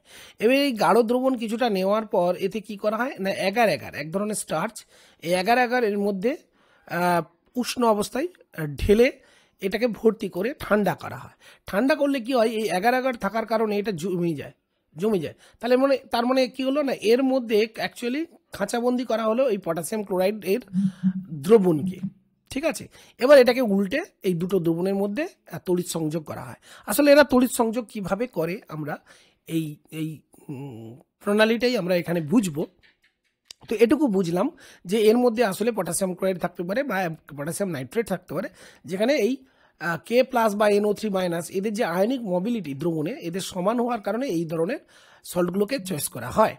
এবার দেখো, যখন আমি এই এই সিস্টেমটাকে ক্লোজ করলাম, সঙ্গে সঙ্গে এখানে আমার কি চার্জ গ্রো করছে না, সঙ্গে সঙ্গে সেখানে আমার নেগেটিভ চার্জ গ্রো করছে। দেখো এই নেগেটিভ চার্জ গ্রোথ কতক্ষণ করবে না, সিস্টেমে দেখো এই জিঙ্ক 2+, এই জিঙ্ক 2+কে প্লাস চিহ্ন দিয়ে যদি বলি, তাহলে এই সিস্টেমে দেখো জিঙ্ক 2+ যতক্ষণ আসতে থাকবে ততক্ষণই এটা নেগেটিভলি চার্জড হবে এই জিঙ্ক দণ্ডটা, কিন্তু কিছুক্ষণ পরে বন্ধ হয়ে যাবে। কারণ এই দ্রবণের মধ্যে দেখো এখন পজিটিভলি চার্জড পার্টিকেলস বাড়ছে, অর্থাৎ ধনাত্মক আধান বাড়ছে। কারণ সিস্টেমটা তড়িৎ প্রসম হলে সেইটা চলতে থাকবে, কিন্তু যখনই জিঙ্ক 2+গুলো এরকমভাবে বাড়তে থাকবে তখন এরা কি করবে বলো তো, এর এই জিঙ্ক দণ্ডের গায়ে এসে এরা জমতে থাকবে এবং জিঙ্ক দণ্ড থেকে জিঙ্ক 2+ আয়ন রূপে দ্রবণে আর আসতে চাইবে না, কারণ দ্রবণে টোটাল এখন চার্জটা পজিটিভলি চার্জ হয়ে যাচ্ছে। তো এটাকে আসলে এই তড়িৎ প্রসমতা বজায় রাখার জন্য সঙ্গে সঙ্গে কী হবে বলো তো না, কিছু সংখ্যক এই যে লবণ সেতুর মধ্যে K+ আছে না, এই লবণ সেতুর মধ্যে যে K+ আছে আর কি আছে Cl-, সে Cl-, নেগেটিভলি চার্জড Cl-, সে কী করবে এখান থেকে ড্রপ ডাউন করবে, কিছু এখানে চলে আসবে। কি করার জন্য না, এই প্লাস চার্জগুলোকে অর্থাৎ জিঙ্ক 2+গুলোকে প্রশমিত করার জন্য। তাই এটা একটা প্রসেস হতে পারে, এই Cl- চলে আসবে। আর একটা উল্টো কি হতে পারে না, কিছু জিঙ্ক 2+ এখানেও ঢুকতে পারে, লবণ সেতুর মধ্যেও প্রবেশ করতে পারে। আবার বলছি, কিছু জিঙ্ক 2+ এই নলের মধ্য দিয়ে এই দ্রবণের মধ্যেও ঢুকতে পারে। দুটো বিপরীত প্রক্রিয়ায় ঘটতে পারে। এক, জিঙ্ক 2+, এবার জিঙ্ক 2+ তখনই যাবে যদি লবণ সেতুর মধ্যে K+টা কমে যায়, লবণ সেতুর তড়িৎ প্রসমতা হারায়, অর্থাৎ লবণ সেতুর মধ্যে যদি ক্যাটায়ন সমান থাকে তাহলে আর ঢুকবে না। তো এদিকে দেখো উল্টো কেস ঘটছে, এদিকে কি হচ্ছে, দ্রবণের মধ্যে কপার 2+ কমে যাচ্ছে, তার মানে দ্রবণটা কি হচ্ছে নেগেটিভলি চার্জড হয়ে যাচ্ছে। তো সেটা প্রশমিত করার জন্য কি হয় না, এই যে এখানে K+গুলো আছে কার মধ্যে, লবণ সেতুর মধ্যে, সে কি করে নিচের দিকে K+ রূপে চলে আসে। তার মানে দেখো এর মধ্যে কি হচ্ছে বলো তো, এই লবণ সেতুর মধ্যে কি হচ্ছে K+ কমে যাচ্ছে, সেই কারণেই এখান থেকে এই যে জিঙ্ক 2+গুলো এবার এর মধ্যে ঢুকতে থাকবে। আর একটা উপায়ে এই ডান দিকের ক্যাথোড মানে ডান দিকে যে বিকাশ, সেখানে তড়িৎ প্রসমতা বজায় রাখা যায়। সেটা কি বলতো, কিছু সালফেট, এই যেখানে এক্সট্রা সালফেট অ্যানায়নগুলো নেগেটিভলি চার্জড হয়ে ঘুরে বেড়াচ্ছে, তারা কি করতে পারে, এই ক্যাথোড এর মধ্য দিয়ে যেতে পারে। কোথায় যেতে পারে না, এই লবণ সেতুর মধ্যে। ওকে, তো এবার যখন এই Cl- সব শেষ হয়ে যাবে লবণ সেতুর মধ্যে, তখন এই দিক থেকে আসলে কি হবে, SO4গুলো এবার এদিকে আসতে পারবে। তাহলে মুদ্রা কথা কি দাঁড়ালো না, জিঙ্ক 2+গুলো এবার এদিকে আসবে আর সালফেটগুলো অ্যাকচুয়ালি এদিকে আসবে, যতক্ষণ এই K+ আর Cl- এর অ্যাকচুয়ালি যাতায়াতটা কমপ্লিট হয়ে গেছে। আবার বলছি, এটাকে আবার বলি, দেখো একটা নির্দিষ্ট সময় পরে K+ আর Cl-, K+ কোন দিকে যায় স্যার না, K+ দেখো এখানে নামে, তাহলে এটাকে রেড মার্কিং করলে ভালো হবে, এই K+টা এখানে নামে, তো K+ তো একটা সময় পরে এখানে শেষ হয়ে যাবে, তো তখন অ্যাকচুয়ালি এখান থেকে জিঙ্কটা উঠবে, জিঙ্ক 2+ এদিকে মুভ করবে। ওকে, আর এখান থেকে Cl- আমরা দেখছিলাম এইদিকে মুভ করছিল, তো এক সময় এখানে Cl- আসাটা তো শেষ হয়ে যাবে, কারণ লবণ সেতুর মধ্যে তো আর প্রচুর পরিমাণে অসীম পরিমাণে নেই, একটা নির্দিষ্ট পরিমাণ আছে Cl-টা। তারপরে কি হবে, এখান থেকে SO4 2- যে অ্যানায়নগুলো এই দ্রবণে আছে তারা মুভ করবে এইদিকে। তাহলে মোদ্দা কথা কি দাঁড়ালো না স্যার, জিঙ্ক 2+ এর মুভমেন্টটা হচ্ছে এদিকে, আর SO4 2- এর মুভমেন্টটা হচ্ছে এদিকে। তাহলে কি দাঁড়ালো, কারেন্ট মানে ইলেকট্রন এদিক দিয়ে ফ্লো করলো, এইখানে এলো, তারপর কি হলো, SO4- দ্রবণ থেকে এইদিকে ফ্লো করছে, দেখো দ্রবণ SO4- এদিকে ফ্লো করছে। ঠিক আছে, তাহলে দ্রবণে কি হলো, আবার এখানে কি হচ্ছে, এখানে ইলেকট্রন ছেড়ে দিল, আবার এই ইলেকট্রন এইভাবে চলে যাচ্ছে, তার মানে একটা কি ক্লোজ সার্কিট কমপ্লিট হচ্ছে না, এদিক দিয়ে ইলেকট্রনের মুভমেন্টটা হচ্ছে না, দেখো ভালো করে, এদিকে ইলেকট্রনের মধ্য দিয়ে এটা আউট সার্কিট মানে এক্সটার্নাল সার্কিট দিয়ে অ্যাকচুয়ালি ইলেকট্রনের ফ্লো হচ্ছে, আর ইন্টারনাল সার্কিট দিয়ে অ্যাকচুয়ালি কি হচ্ছে, SO4- এই এটাকে সার্কিটটাকে কমপ্লিট করছে, অর্থাৎ SO4- এদিক থেকে এইদিকে কি করছে, মুভমেন্ট করছে এই থ্রু দ্য সল্ট ব্রিজ। তাহলে সল্ট ব্রিজের পারফরমেন্সটা এখানে কি, দুটো হাফ সেলের মধ্যে ইলেকট্রিক্যাল মানে কানেক্টিভিটিটাকে বজায় রাখা। তাহলে আমাদের যদি এখানে প্রশ্ন করা হয় যে লবণ সেতুর কাজ কি, তাহলে আমরা কি বলবো? প্রথম কাজ তো এটাই বলবো যে দুটি অর্ধকোষের মধ্যে তড়িৎ সংযোগ স্থাপন করা, 1 নম্বর পয়েন্ট। 2 নম্বর পয়েন্ট আমরা কি বলবো? 2 নম্বর পয়েন্ট বলবো অর্ধকোষ দুটিকে তড়িৎ নিরপেক্ষ রাখতে সাহায্য করে।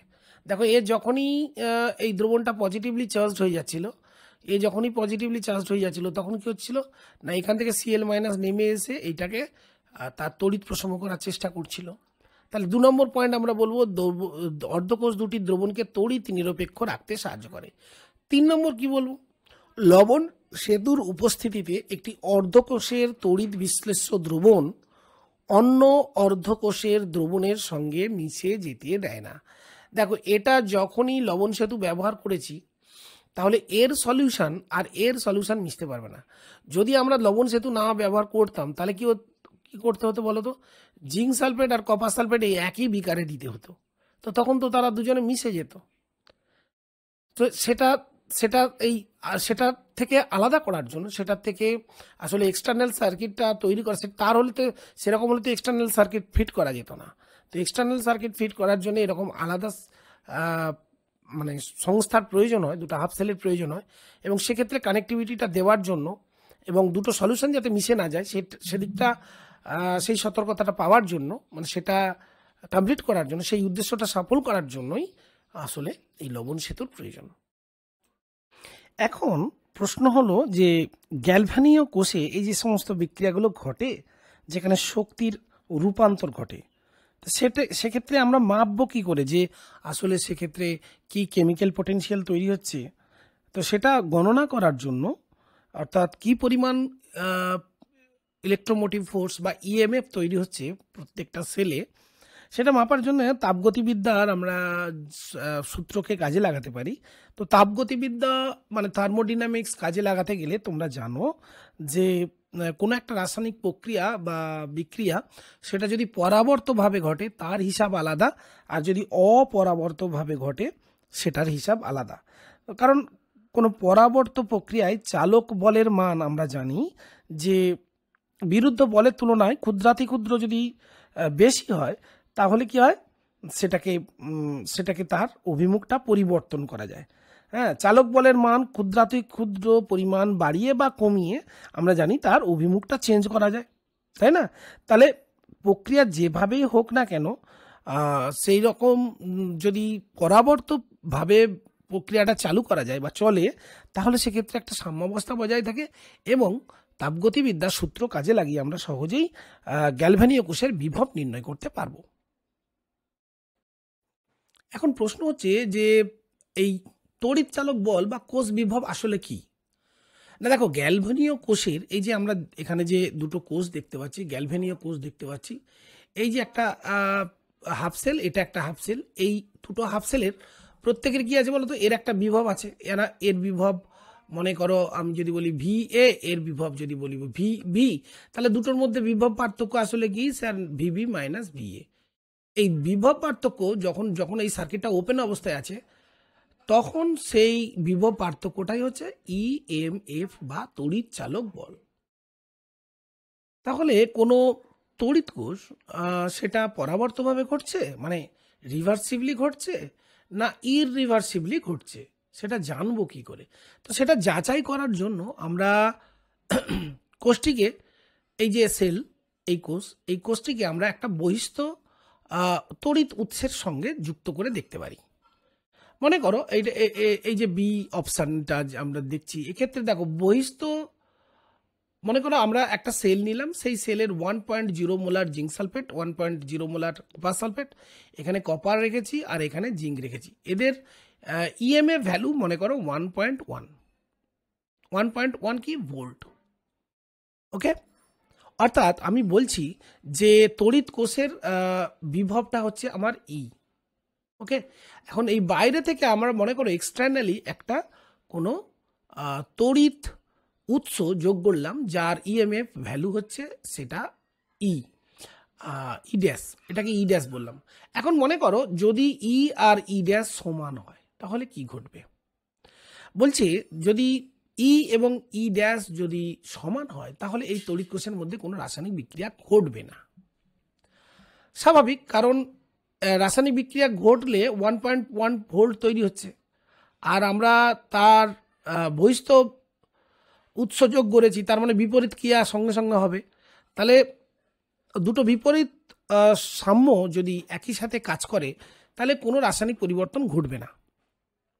অর্থাৎ দুটো বিপরীতমুখী প্রক্রিয়া, মানে ফরওয়ার্ড এবং ব্যাকওয়ার্ড দুটো প্রসেস যদি একই সাথে ঘটে, যেটা তড়িৎ কোষের মধ্যে ঘটে, সেটা বাইরে থেকে এক্সটার্নালি ইলেকট্রিক ফিল্ড যদি দেওয়া হয় তাহলে কি হবে, রাসায়নিক বিক্রিয়াটা মানে বিপরীত পথে ঘটবে। তাহলে সেক্ষেত্রে আই কি হবে, 0। I0 মিনস কোনো তড়িৎ প্রবাহ থাকছে না, অর্থাৎ কোষের মধ্যে কোনো নিট যে রিয়াকশান থাকছে না, কোষটি সাম্যাবস্থায় থাকছে। এবার আমি একটা এমন এক্সটার্নাল তড়িৎ উৎস নিলাম যার মনে করো তড়িৎ বিভব মানে তড়িৎ কোষের মানে যে সেলটা নিয়েছি তার থেকে মনে করো কম, তখন কি হবে? মানে আমি বলতে চাইছি যে ই ড্যাশ এটা আমার বহিস্থ তড়িৎ উৎসের বিভব, আর ইটা আমার হচ্ছে তড়িৎ কোষের বিভব। আমি বলতে চাইছি যে ই ড্যাশ ইকুয়ালস ই মাইনাস ডেল্টা ই বা ডিই, সামান্য কমানো হলো, তাহলে কি হবে না, কোষের মধ্যে তড়িৎ বিক্রিয়া কিন্তু চলতে থাকবে। কারণ এক্ষেত্রে সেলের যে এটা মানে ইলেকট্রোমোটিভ পোটেনশিয়ালটা সেটা বেশি, কাজেই কোষের মধ্যে তড়িৎ উৎপাদন কিন্তু চলতে থাকবে। ওকে, অর্থাৎ পরাবর্তভাবে বিক্রিয়া চলছে। এবার ঠিক যদি উল্টোটা করা হয়, এক্সটার্নালি যে অ্যাপ্লাইড ফিল্ড বা তড়িৎ উৎস তার যদি পোটেনশিয়াল ভ্যালুটা মনে করো ই প্লাস ডিই হয়, সামান্য বাড়ানো হয়, তখন কি হবে? তো তখন অবভিয়াসলি বুঝতেই পারছো যে এর মধ্যে সেলের মধ্যে যে সেল রিয়াকশানটা সেটা বন্ধ হয়ে যাবে, বরং এই সেলের মধ্যে উল্টো বিক্রিয়া ঘটবে, কারণ বিপরীত বিক্রিয়া ঘটবে। অর্থাৎ এটা তখন তড়িৎ বিশ্লেষ্য একটা কোষ রূপে কাজ করবে, ইলেকট্রোলাইটিক সেল, তখন আর গ্যালভানিক সেল থাকছে না, ইলেকট্রোলাইটিক সেল। অর্থাৎ এই অংশের মধ্যে একটা ঘটবে কি, বিয়োজিত হতে থাকবে।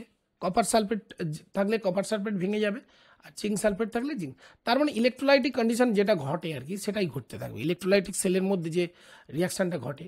কারণ এখান থেকে যে পোটেনশিয়ালটা যেভাবে আমি দেব, এখানে যদি আমি পজিটিভলি চার্জ করি আর এটাকে যদি আমি নেগেটিভলি চার্জ করি, তাহলে জিঙ্কের মধ্যে জিঙ্ক সালফেট দ্রবণের সালফেটগুলো এর দিকে চলে আসতে থাকবে। ঠিক আছে, দ্রবণের মধ্যে তড়িৎ বিশ্লেষণ প্রক্রিয়া ঘটতে থাকবে। তাহলে প্রশ্ন হলো যে কোন ক্ষেত্রটাকে আমরা বলবো, কোন সেলটাকে আমরা বলবো পরাবর্ত কোষ? অবভিয়াসলি দেখো, প্রথমটিকে আমরা পরাবর্ত কোষ বলবো, কারণ দেখো এই যে তিনটে শর্ত, এই তিনটে শর্ত কিন্তু মেনে চলছে। তিনটে শর্ত কি কি না, ক্ষুদ্রাতি ক্ষুদ্র পরিমাণ যদি এক্সটার্নাল সোর্সের পোটেনশিয়াল ভ্যালুটা বাড়ানো হয় তখন কি হবে, কম হলে কি হবে, সমান হলে কি হবে। তো সবগুলোই কিন্তু মেনে চলছে। এ, বি এবং সি এর মধ্যে দেখা যাচ্ছে এতে যে রিয়াকশানটা হচ্ছে এটা ন্যাচারালি ঘটে, মানে এটা স্পন্টেনিয়াসলি ঘটে। স্পন্টেনিয়াসলি রিয়াকশানটা কি না, জিঙ্ক প্লাস কপার 2+ থেকে তৈরি হচ্ছে জিঙ্ক 2+ প্লাস কপার।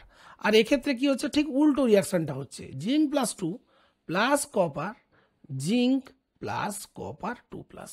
ওকে, তাহলে যে সমস্ত তড়িৎ কোষ বা গ্যালভেনীয় কোষ এই তিনটে শর্ত মেনে চলে তার দিকে বলবো পরাবর্ত কোষ। আর যেমন ড্যানিয়েল সেলটা একটা পরাবর্ত কোষ, আর যে কোনো গ্যালভেনীয় কোষে এই শর্ত মেনে চলে না সেগুলোকে আমরা বলবো অপরাবর্ত কোষ। তার মানে দেখো, এইটা একটা তড়িৎ কোষ, এটাকে পরাবর্ত তখনই বলছি যখন এর ইএমএফটা এক্সটার্নালের থেকে কম হচ্ছে, তখন এখানে সেল রিয়াকশান স্পন্টেনিয়াসলি ঘটবে। এবং যখন external applied EMF greater than cell EMF হবে, তখন যদি উল্টো দিকে রিয়াকশান ঘটে, এবং যখন সমান ইএমএফ মানে সেলের ইএমএফ এবং এক্সটার্নাল ইএমএফ সমান হয়, যদি কোনো রিয়াকশান না ঘটে, তাহলে সেই রকম তড়িৎ কোষকে আমরা বলবো রিভার্সিবল সেল বা পরাবর্ত তড়িৎ কোষ। ওকে, আশা করি ক্লিয়ার হয়েছে। তো এখন আমরা কিছু গুরুত্বপূর্ণ টার্ম আমরা জেনে নেব। তো দেখো, বেশ কিছু গুরুত্বপূর্ণ টার্ম আমাদের জানা উচিত। প্রথম হচ্ছে ইলেকট্রোডস। ইলেকট্রোডস কি না, তড়িৎ রাসায়নিক কোষে এই যে ধাতব দণ্ড ব্যবহার করছি, দেখো আমরা নর্মালি এখানে দেখাচ্ছি, এটা একটা ধাতব দণ্ড, ভালো করে দেখো। এই ধাতব দণ্ড বা পাত, যেটা এই যে তড়িৎ বিশ্লেষ্য, এখানে যেমন জিঙ্ক সালফেট তড়িৎ বিশ্লেষ্য, এই যে জিঙ্ক সালফেট তড়িৎ বিশ্লেষ্য নেওয়া হয়েছে না, তো সেখানে যদি নিমজ্জিত করা হয় তখন ধাতব দণ্ড বা পাত দুটিকে আমরা তড়িৎদ্বার বলবো। তাহলে সেক্ষেত্রে এটাও একটা তড়িৎদ্বার, আর কপার দণ্ড এটাও কিন্তু তড়িৎদ্বার। এবার ক্যাথোড কি, যেখানে বিজারণ বিক্রিয়া মানে রিডাকশন ঘটছে, যেমন এখানে রিডাকশন হচ্ছে কপার 2+ থেকে 2e ইলেকট্রন কপার, তো এটা হয়ে গেল আমার ক্যাথোড। আর যেখানে অক্সিডেশন ঘটছে সেটাকে আমরা বলবো, যেমন এই পাতটা আমরা তার মানে হয়ে যাচ্ছে অ্যানোড। তো এইরকম গ্যালভ্যানিক সেলের ক্ষেত্রে আমরা দেখেছি যে অ্যানোডটা হচ্ছে নেগেটিভলি চার্জড তড়িৎদ্বার হয়, আর ক্যাথোড এক্ষেত্রে পজিটিভলি চার্জড তড়িৎদ্বার হয়। নেক্সট বলা হচ্ছে দেখো অর্ধকোষ। তড়িৎ রাসায়নিক কোষে প্রতিটি তড়িৎদ্বারকে উপযুক্ত তড়িৎ বিশ্লেষ্য পদার্থের দ্রবণে যখন আংশিক নিমজ্জিত করা হয়, তড়িৎদ্বার ও তার সংস্পর্শে থাকা তড়িৎ বিশ্লেষ্য পদার্থের দ্রবণের সমন্বয়ে গঠিত সিস্টেমকে অর্ধকোষ বলে। তাহলে তড়িৎ রাসায়নিক কোষ এটা একটা টোটাল তড়িৎ রাসায়নিক কোষ, এই টোটালটা এর মধ্যে তড়িৎ বিশ্লেষ্য নেওয়া হয়েছে এবং একটা তড়িৎদ্বার নিমজ্জিত করা হয়েছে। এই অবস্থায় তড়িৎ বিশ্লেষ্যের মধ্যে এই তড়িৎদ্বার এবং তড়িৎ বিশ্লেষ্য সমন্বিত অংশ, এইটা তার মানে হয়ে গেল একটা অর্ধকোষ। আগেও বলেছি এটাও হলো একটা অর্ধকোষ। ওকে, তা দুটো অর্ধকোষ মিলে একটা পূর্ণ কোষ। এবার প্রশ্ন হচ্ছে জারণ ও বিজারণ অর্ধকোষ কি না, দুটি অর্ধকোষ, এর মধ্যে লেফটে আমরা নর্মালি দেখছি জারণ ঘটছে, তার মানে এটা জারণ অর্ধকোষ। আর রাইটে এই যে তড়িৎ কোষটা দেখানো হয়েছে, রাইটে যেটা আছে সেখানে আমরা দেখছি বিজারণ ঘটছে, তার মানে এটা হচ্ছে রিডাকশন হাফ সেল। এটা রিডাকশন হাফ সেল, বিজারণ অর্ধকোষ, আর এটা অক্সিডেশন হাফ সেল বা জারণ অর্ধকোষ। এবার প্রশ্ন, লবণ সেতু কি না, দেখো লবণ সেতু আর কিছুই নয়, কিছু নির্দিষ্ট লবণ যেমন পটাশিয়াম নাইট্রেট, KCl বা অ্যামোনিয়াম নাইট্রেট এর কারো সম্পৃক্ত দ্রবণ যখন এগার এগার জেলি দ্বারা পূর্ণ করে একটা উল্টানো কাচের মধ্যে ভরে সেটাকে দুটি অর্ধকোষের মধ্যে তড়িৎ সংযোগে ব্যবহার করা হচ্ছে, সেটাই হচ্ছে লবণ সেতু। এবার প্রশ্ন, কোষ বিক্রিয়া কি। দেখো এই তড়িৎ কোষের মধ্যে এই যে টোটাল রিয়াকশনটা হচ্ছে, এটা একটা অর্ধকোষ বিক্রিয়া, এটা একটা অর্ধকোষ বিক্রিয়া, তো এই দুটোকে যোগ করলে আমরা একটি পূর্ণ কোষ বিক্রিয়া। দেখো এই দুটোকে যোগ করলে আমরা কি পাই, একটা পূর্ণ সেল রিয়াকশন, বা এটাকে বলে কোষের সামগ্রিক বিক্রিয়া। তো একটা কোষ বিক্রিয়া বললে আমরা এটাই বলবো যে addition of two half cell reactions. Okay, তো এরপর আমরা পরবর্তী লেশনে তড়িৎদ্বার বিভব এবং তড়িৎদ্বার বিভব কেন উৎপত্তি হয় এরকম ড্যানিয়েল সেল বা গ্যালভ্যানিক সেলে বা সিম্পল ভোল্টেইক সেলে, সেগুলো নিয়ে আলোচনা করব। তো আজকে সবাইকে অনেক অনেক ধন্যবাদ জানিয়ে আজকের লেশন, এবং এটা একটু লেংদি হয়ে গেল লেশন, এখানে শেষ করছি। প্লিজ তোমরা একটু বন্ধুদের শেয়ার করো।